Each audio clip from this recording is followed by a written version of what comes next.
नमो सिद्धाणं नमो आयनीयाणं नमो उपच्छायाणं नमो रोहिसपिसामूढं तेरी छत्र छाया भगवत मेरे सिर पर हो मेरा अंतिम मरण समाधि तेरे दर पर हो जिन वाणी रस पान करूं मैं जिन वर को ध्याऊं आर जनों की संगति पाऊं व्रत संयम चाहूं गुणी जनों के सद्गुण गाऊं जिन वर यह भर दो मेरा अंतिम मरण समाधि तेरे दर पर हो तेरी छत्र छाया भगवत मेरे सिर पर हो मेरा अंतिम मरण समाधि तेरे दर पर हो मोक्ष मार्गस्य नेतारं भेतारं कर्मभूव्रतां ज्ञातारं विश्वतत्त्वानां वन्दे तद्गुणराप्तये। देवादेव चिंतामणि श्री पार्श्वनाथ भगवान की मूल नय से आदिनाथ भगवान की आचार्य श्री विराट सागर जी महाराज की आचार्य श्री विश्व सागर जी महाराज की आचार्य श्री समय सागर जी महाराज की आचार्य श्री विभव सागर जी महाराज की आर्यकमा सिद्ध श्री माता जी की अहिंसा में विश्व धर्म की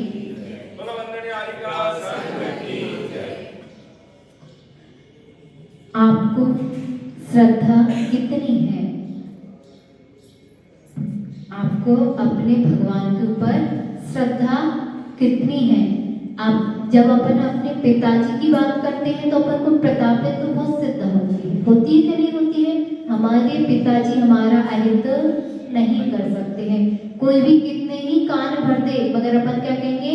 हमारे पिताजी तो ऐसे हो ही नहीं सकते हैं। कहते हो कि नहीं भैया? कहते हो? तो जितनी श्रद्धा अपने पिताजी के ऊपर आपकी है उतनी ही श्रद्धा अपने गुरु और अपने प्रभु पर रखो, क्योंकि पिता तो एक जन्म में मिले हैं, फिर कोई और दूसरा मिल जाएगा, मगर जन्मों जन्मों तक अगर आपको प्रभु चाहिए है तो प्रभु पर श्रद्धा कर लो, जैसे अपने पिता पर करते हो। मगर अपन क्या करते हैं? पिता पे तो श्रद्धा है, मित्र पे तो श्रद्धा है, मित्र मेरा हित नहीं कर सकता है, मगर गुरु और प्रभु दोनों पे श्रद्धा है क्या? नहीं है। डॉक्टर के पास आप दवाई लेने जाते हो मगर डॉक्टर पे आपको श्रद्धा है क्या नहीं है? अगर आप डॉक्टर के पास जाते हो तो पहले क्या करते हो? पहले उसकी पूरी जानकारी निकालोगे, वो कैसा है, किस चीज का विशेषज्ञ है, करते हो क्या नहीं? करते हो ना? वैसा ही आप जिस गुरु के पास जाते हो आप भी उसकी भी पूरी जानकारी निकालते हो क्या नहीं? कौन से संघ का है, कौन से गुरु ने दीक्षा दी है, कहाँ की परंपरा का है, कैसा है, करते हो क्या नहीं? तब जाके उस गुरु पर आप विश्वास कर पाते हो। मगर गुरु आपका पहले पूरा बायोडाटा निकालते हैं क्या? निकालते हैं क्या? कि फलाने का पुत्र है, कैसा है, क्या है, मगर नहीं निकालते ना। गुरु इतने उपकारी होते हैं कि उनका शिष्य जाए, उनका भक्त जाए या और कोई भी जाए, वो दोनों हाथ से आशीर्वाद देते हैं कि नहीं देते हैं। मगर श्रावक इतना चतुर है आज करके श्रावक कि पहले पता लगा लेंगे कि आते हैं कि नहीं आते हैं प्रवचन करना, तब जाके वो पहुंचेंगे। पहुंचते हैं कि नहीं आप लोग सभा मंडप में? कब पहुंचते हो? तब आपको पता होगा कि माता जी को प्रवचन या महाराज जी को प्रवचन आ रहे हैं, माता जी की प्रभाव में है क्या नहीं है, तब जाके आप लोग क्या करते हो? उनके पास आते हो। मगर ऐसा गुरु करते हैं क्या नहीं? आप हमारों की बात ले लो, हमारे आपकी कलिंजरा में आने के पहले इतने डरा रहे थे, क्योंकि आप लोगों के प्रति सबकी ऐसी धारणा बन के बैठी है ना कि कलिंजरा में जाओ तो अच्छा नहीं लगता, उधर कलिंजरा में कोई आता ही नहीं है, कलिंजरा में तो संत निवास और साधु, बस ऐसी बाहर की मान्यता आपके प्रति है। मगर तब भी माता जी ने क्या कहा, जाके एक बार देखते तो है कैसे है कलिंजरा के लोग। मगर जब से हम 2 दिन हो गए हमको आए, मगर कलिंजरा में जैसा बाहर वाले ने सबने बताया था कि माता जी वो तो ऐसे हैं, वो तो ऐसे हैं, वो तो ऐसे हैं, मगर आप तो उसके पूरे विपरीत हो, साधु के परम भक्त हो, कि जैसे साधु को जैसी क्रिया करना है, जैसी चर्या करना है, वैसे हम करवाएंगे। ना आपके इधर कोई भी पंथवाद है, ना कोई, क्या आप लोग पंथवादी हो क्या? नहीं हो ना, आप लोग कैसे हो? साधु भक्त प्रेमी हो, है ना।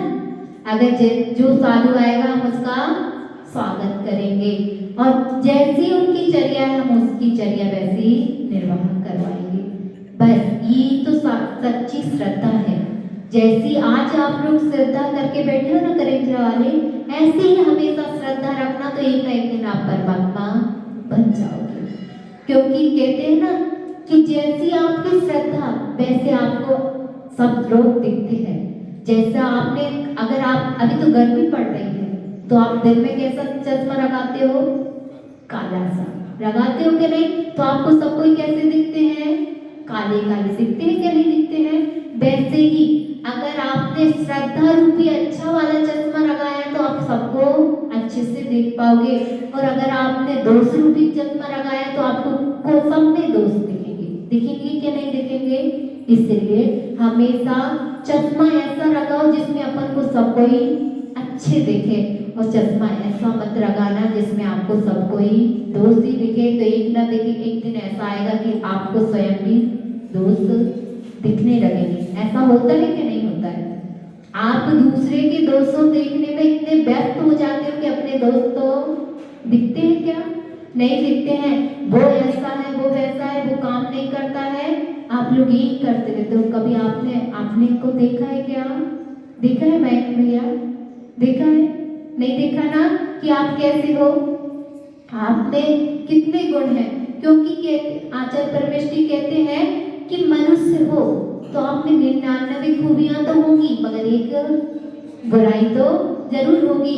इसलिए भगवान में क्या होती है, जो भगवान बन जाता है उसमें कोई भी गलतियां नहीं होती है, मगर मनुष्य है तो मनुष्य में 100% है, एक न एक गलती तो होगी ही होगी।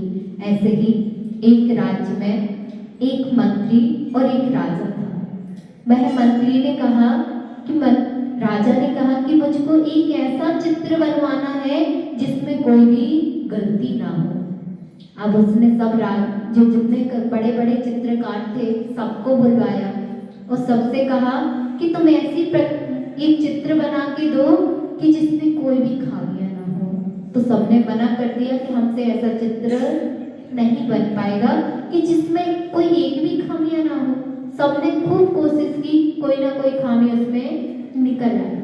मगर एक चित्रकार आया और चित्रकार ने एक चित्र बनाया और राजा ने कहा इसको आप चौराहे पे जाकर टांग के आ जाओ। अब जैसे ही चौराहे पे टांग के आए और उस पे लिख देना कि इसमें कितनी गलतियां हैं तो आप लोग बता देना। अब जैसे ही वो चित्र को टांग के आए चौराहे पर और सबने क्या करा, उसमें ये गलती वो गलती और सब गलतियां करके उसको चित्र का नक्शा बदल दिया। अब जैसे ही जो चित्रकार था वह दूसरे दिन पहुंचा और जैसे ही पहुंचता है और देखता है कि मेरे चित्र का क्या हुआ, नक्शा चेंज हो गया। यानी मेरे चित्र में एक भी अच्छाई तो थी नहीं, सब में उसमें बुराई करके पूरा उसको चित्र को ही बदल दिया। अब दूसरे दिन राजा ने फिर दरबार में वो पहुंचा और चित्र को लेके कि राजा जी मैंने ये चित्र आपकी आज्ञा से चौराहे पर टांगा था और कोई ने भी इसमें एक खूबी नहीं निकाली, इसमें सबने क्या निकाली है, कमियां निकाल दी है। अब राजा ने कहा एक चित्र और बनाओ। क्या कहा, एक चित्र और बनाओ और उसी जगह पर जहां कल टांगा था आज भी उसी जगह पे आपको चित्र टांग के जाओ और उसमें लिख देना कि मेरी जो खामियां नहीं है वो आप बताओ।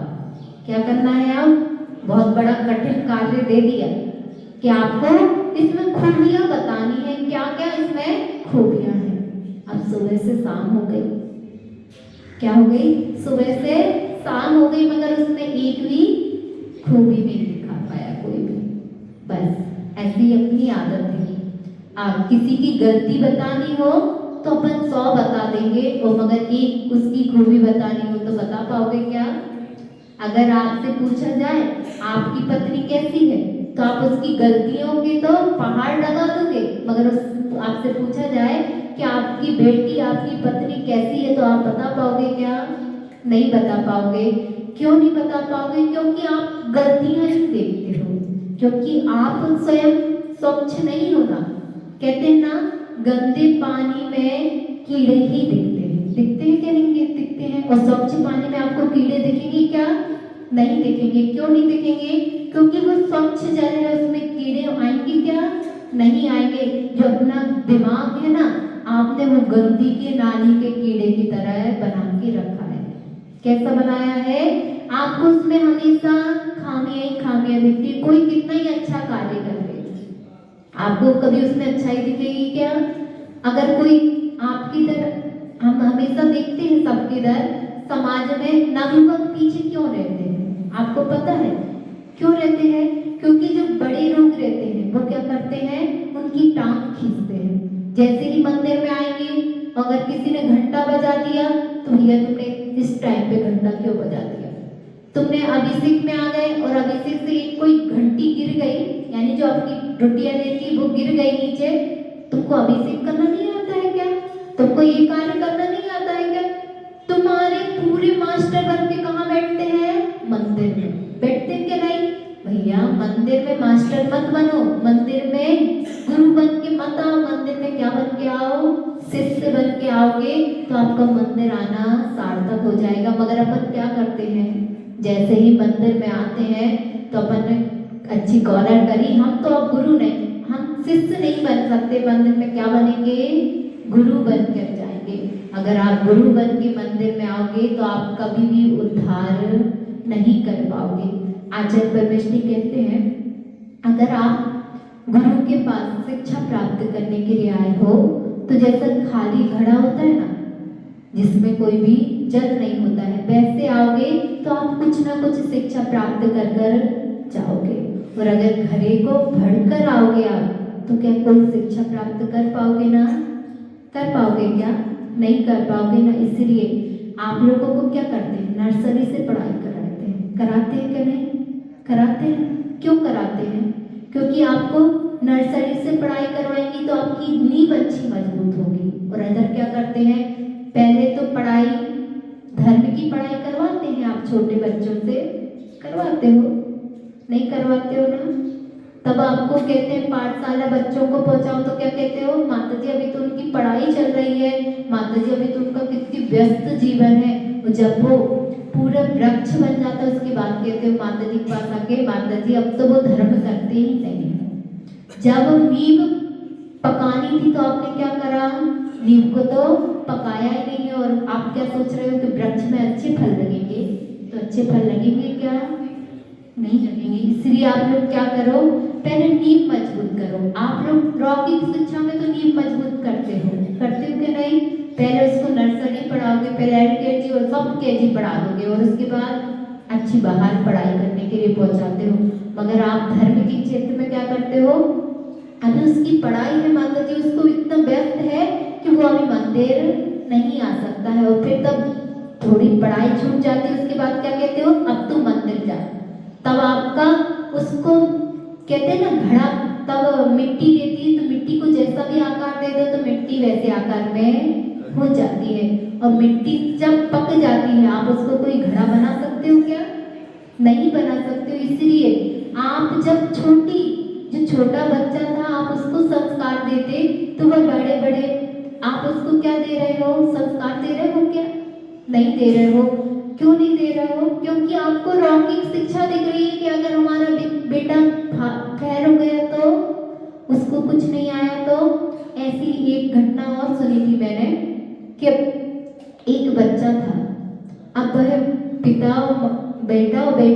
दोनों। तो पिता ने बोला कि अभी तब आप लोगों की जैसे ही होंगे वो लोग भी, छोटे में उसको कोई भी पढ़ाई नहीं करवाई। और जैसे ही वो बड़े हुए, अब बड़े हुए तो जो पिताजी थे उनका मरण समय आया, और मरण समय आते ही उनने पिताजी ने बेटा और बेटी से बोला कि आज तुम हमको मेरी भावना सुना दो, समाधि भावना सुना दो। और जैसे ही माता पिता ने बोला तो वो बेटों ने क्या करा, मोबाइल निकाला, मोबाइल में सर्च करने लगे कि मेरी भावना होती क्या चीज है। क्या करा, मेरी भावना क्या होती है। तो मोबाइल में सर्च किया तो मेरी भावना मिले क्या, नहीं मिली उनको। और मोबाइल में मिल भी गई मगर नेटवर्क नहीं थे। अब क्या हुआ, बिना नेटवर्क के मोबाइल चालू होगा, मोबाइल में कुछ चीज आपको दिखाई देगी, नहीं देगी। वैसे ही अब उन्होंने क्या करा, अब उन्होंने कहा कि बेटा मोबाइल में नहीं मिल रही है तो कोई बात नहीं, आप मुख से सुना दो।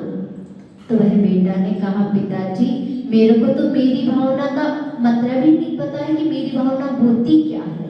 क्या मेरी भावना होती क्या है, तो मुझको तो उसमें पढ़ के आपको कैसे सुनाऊं।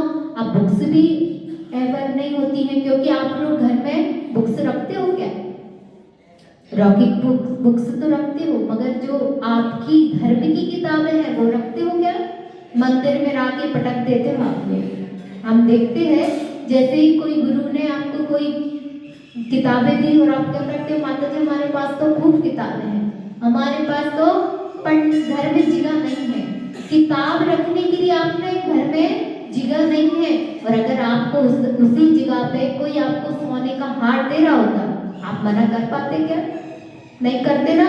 आपके घर में जगह हो, आपके रॉकर में जगह हो या ना हो, मगर हार आप क्या करते, दे देते, क्योंकि आपको हार की कीमत पता है। मगर किताब की कीमत आपको पता है क्या, नहीं पता है। क्यों नहीं पता है, क्योंकि आपका उसको उपयोग करना आता ही नहीं है। हार का उपयोग करना आता है आपको, आता है कि नहीं आता है। हार अगर हम पहनेंगे तो हम अमीर कहाएंगे, और अगर हम किताब घर में रखेंगे तो क्या अमीर कहोगे आप। सबसे ज्यादा अमीर वही है जिसके घर में जिनवाणी है। और अपन क्या करते हैं, आजकल सबके लिए आपने अलग अलग रूम बना के रखे हैं, बना के रखे ना, सोने के लिए अलग रूम है, खाने के लिए अलग रूम है, बैठने के लिए अलग रूम है, मगर किताब के लिए एक रूम है क्या, है।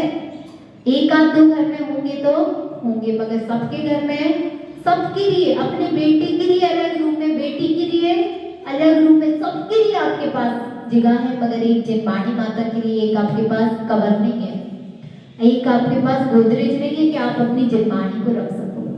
आप लोग क्या कहते हो, माता जी अगर हम जिनवाणी को अपने घर में रखेंगे ना तो अशुद्धि फैलेगी।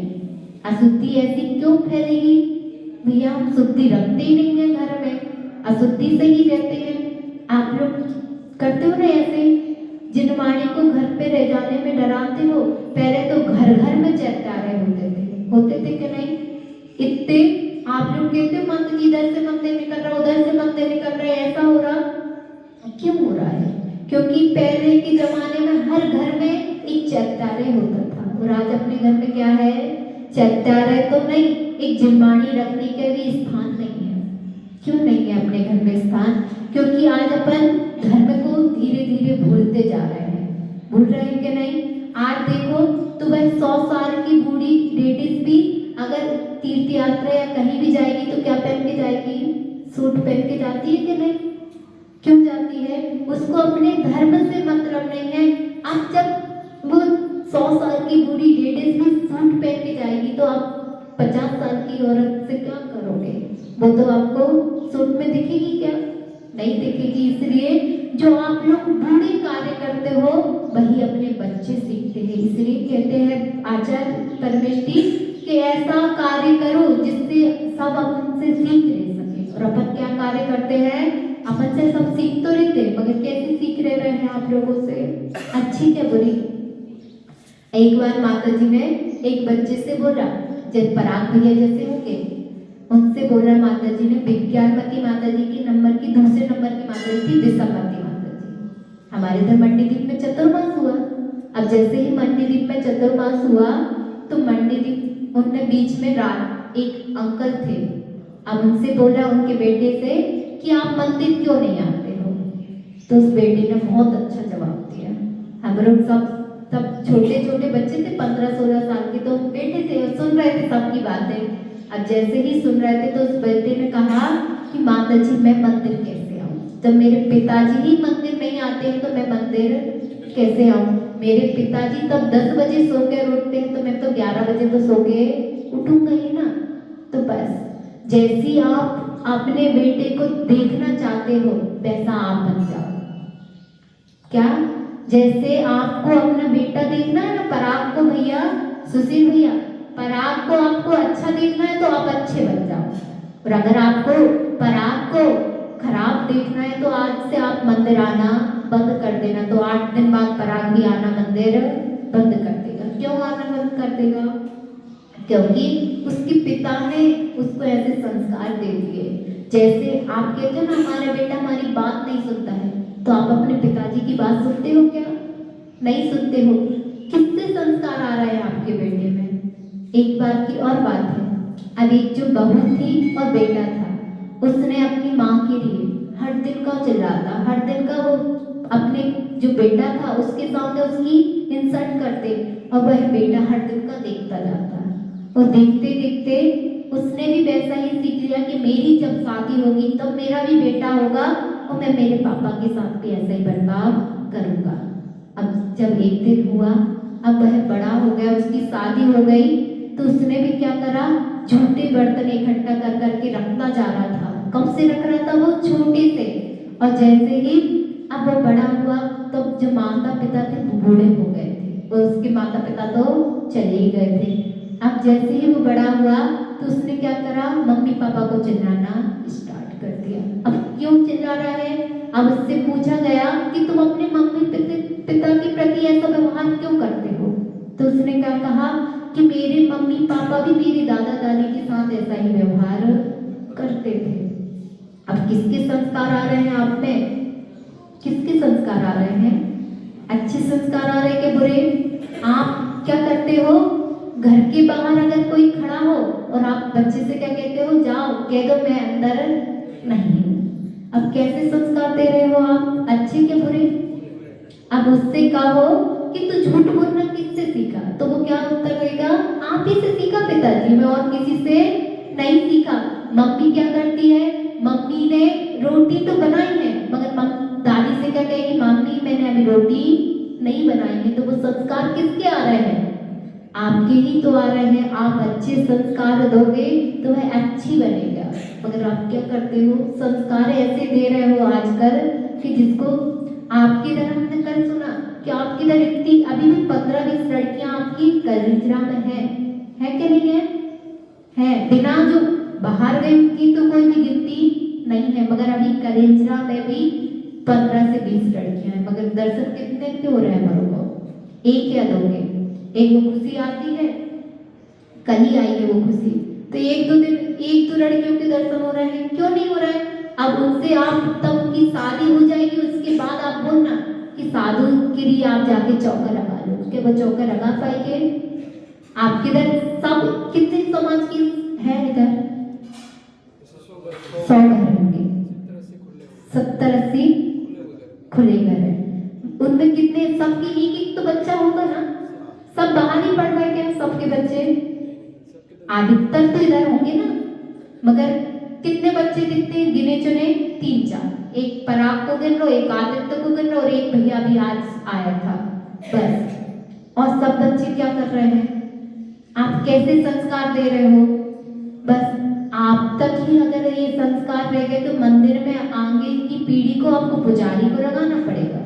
क्यों लगाना पड़ेगा? क्योंकि आज आप संस्कार नहीं दे रहे हो। आज आप उसको लौकिक शिक्षा में इतना व्यस्त कर दिया है कि उसको भगवान के पास आने की फुर्सत नहीं है। क्यों?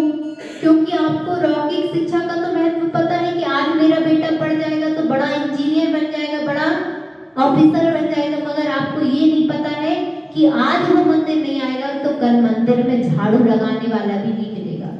कल भगवान की जो आज कहते हो ना आप लोग, उधर कोई भी पुजारी, आज पुजारी को रखना पड़ रहा है, इधर पुजारी को रखना पड़ रहा है, कल आपके इधर भी वही हालत हो जाएगी। क्यों होगी? क्योंकि आज आप मंदिर में नींव मजबूत नहीं कर रहे हो बच्चों की, तो कर क्या कहोगे? आपके इधर पाठशाला है? नहीं है, तो आप क्या कर रहे हो? बच्चों की नींव को खोखला कर रहे हो कि नहीं? आपको नींव मजबूत करनी थी, मगर आप क्या कर रहे हो? बच्चों की लौकिक शिक्षा की नींव तो मजबूत कर रहे हो, मगर क्या कर रहे हो? धर्म की नींव को खोखला करते जा रहे हो, कमजोर करते जा रहे हो। और एक ना एक दिन ऐसा आएगा कि आपको बिहार करवाने के लिए, संतों के लिए नौकर की जरूरत पड़ेगी। आज भी पढ़ने लगी है, आज भी चौका लगाने के लिए कौन आता है? बाहर के आते हैं। आपके बिहार करवाने के लिए कौन आता है? बाहर के आते हैं। तो कर भी, जो आज आप बेटों से पैसे कमा रहे हो ना, तो वह बेटा भी कल क्या कहेगा? आप साधु संतों के बिहार के लिए तो बाहर का लगाते हो ना, ऐसे अपने लिए भी क्या करो, एक बेड रख लो, उसको लगा लो, मैं आपको जितने पैसे चाहिए मैं दे दूंगा। ये करेगा कि नहीं करेगा? बस आपका दर्पण है आपका बेटा, आप जैसा कार्य करोगे आपका बेटा वैसा कार्य करेगा।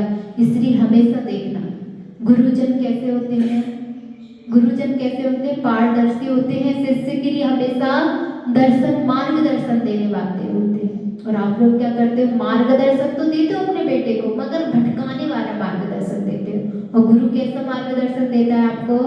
अच्छा देते हैं। अगर हमारे गुरुजी ने हमको अच्छी शिक्षा नहीं दी होती तो आज हम आपके पास बैठे होते क्या? नहीं होते ना। इसलिए हमेशा ऐसे संस्कार दो कि जो आप दूसरे को दे सको। मगर अपन क्या करते हैं? आज अपन खुद दूसरे से नहीं बोल पाते कि मंदिर चले जाओ। क्यों नहीं बोल पाते हो? पूजा करने का क्यों नहीं बोल पाते हो? क्योंकि स्वयं वैसा आचरण नहीं कर रहे हो ना, तो दूसरे से आप बोल सकते हो। बस अपना आचरण सुधार लो तो सारा संसार सुधर जाएगा। आपको पूरे संसार को सुधारने की जरूरत है क्या? एक बार आचार्य श्री की बात सुनी कि विद्यासागर महाराज जी की, एक बार उनकी तबीयत थोड़ी सी खराब हो गई, तो उन्होंने क्या करा? रेत की सामायिक करी। ऐसा कोई ने बताया था, मेरे को उसका सटीक नाम याद नहीं आ रहा है। उन्होंने रेत कर सामायिक करी। वो बहुत पुरानी बात थी, तब उनके साथ छोलक और एक आचार्य श्री थे। हाँ, तो अब उन्होंने रेत कर सामायिक करी तो उनके शिष्यों ने क्या करा? सो गए। देखो अब क्या हो गए इसमें? जैसा आचरण गुरु करेगा वैसा ही तो आचरण शिष्य करेंगे। अब दूसरे दिन से आचार्य ने क्या देखा कि मैं रेत के अगर सामायिक करता हूँ तो मेरे शिष्य क्या करते हैं? सो ही जाते हैं। इसलिए अब कल से मेरा दिन में लेटने का त्याग, मेरा चिटाई का त्याग। आचार्य श्री ने आचरण करके दिखाया है, तभी तो अपन आज उनको पूछ रहे हैं। और अगर आचार्य श्री बोलते रहते और वैसा आचरण नहीं करते तो आज अपन उनको पूछते क्या? नहीं पूछते। आचार्य श्री का कहना था, कहो नहीं कर कर दिखाओ। था ना उनका हाइको, आज भी प्रसिद्ध है। क्यों है? क्योंकि उनको पता है हम जैसा कार्य करेंगे हमारे शिष्य भी वैसा कार्य करेंगे। हम तो 1 नंबर का कार्य करेंगे तो शिष्य 2 नंबर का कार्य करेंगे। इसलिए कोई भी गुरु होता है ना, वह अगर उसकी तबीयत भी खराब होती मगर शिष्य के सामने कभी भी नहीं लेटता है, क्योंकि जैसा कार्य आप करोगे उससे ज्यादा तो शिष्य कार्य करेगा। इसलिए ऐसा ही आप भी गुरु हो अपने बच्चे के। जैसा कार्य आप करोगे वैसा कार्य कौन करेगा? आपका बच्चा करेगा। आगे की जो पीढ़ी आ रही है ना, आप मंदिर में आके अहंकार करोगे, मान करोगे, माया करोगे तो बच्चा क्या करेगा? आपसे ही तो सीख रहा है कि नहीं? आपने कह दिया जा बेटा मंदिर में जाके कह देना आज मेरी तबीयत खराब है, आज मेरा टर्न था ना मंदिर में अभिषेक करने का, तो आप मंदिर में कह देना आज मेरे पिताजी की तबीयत खराब है। अब कर वो क्या करेगा? आपसे कहेगा पिताजी मेरा सिर दर्द हो रहा है, मैं मंदिर नहीं जा रहा। ये करते हैं क्या नहीं करते हैं? बस किससे सीख रहा है अपना बेटा? आप लोगों से सीख रहा है। इसलिए सिखाना है तो आप 6 बजे उठते हो तो 5 बजे उठने रखना, तो आपका बेटा अपने आप 6 बजे उठ जाएगा। क्यों उठेगा? उसको डर लगेगा कि हमारे माता पिता 5 बजे उठ जाते तो हमको 6 बजे तो उठना ही पड़ेगा। और जब आप 8 बजे उठोगे तो अपने बेटा तो 9 बजे 10 बजे तक उठ पाएगा। क्यों? जैसी करनी वैसी भरनी। आप जैसा करोगे आप वैसा भरोगे। आज माता दी परसों कह रही थी, आप आम का पेड़ लगाओगे तो आपको आम मिलेंगे, और बबूल का पेड़ लगाओगे तो आपको कांटे ही मिलेंगे। इसलिए हमेशा अच्छे कार्य करना तो आपकी उन्नति होती रहेगी, और बुरे कार्य करोगे तो आपकी भी उन्नति नहीं होगी और आपके जो बच्चे हैं उसकी भी उन्नति नहीं होगी। बोल महावीर भगवान की